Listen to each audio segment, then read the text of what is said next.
Invanti is what we call a startup studio. We're located here in South Bend, Indiana, and we basically create and then invest in companies. The kind of people we're looking for often don't necessarily self-identify as entrepreneurs. Part of what we're trying to do through our process is draw out in them kind of that confidence and that identity as an entrepreneur. Miro is very central to our process. All the templates for everything we do exists in Miro. The flexibility of Miro allows you to get to the point a lot faster, and in entrepreneurship, speed is a big thing. We start by having them reflect on themselves as a founder, so there's a few different prompts there. And Miro, the kind of informal nature of Miro helps them do that in a more natural way. My aha moment using Miro was the bring to me function. He loves this one.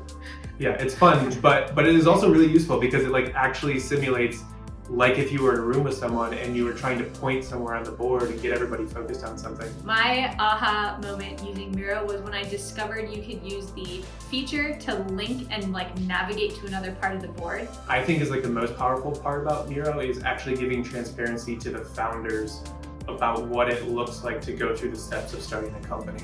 Everything you know, everything you're learning can land in Miro and you can organize it there. And then that's the place you're drawing from to make some of these other things that you might need for investors or to make a sales deck or something like that. But if inside of Miro is where kind of all of your internal thinking and thoughts can live.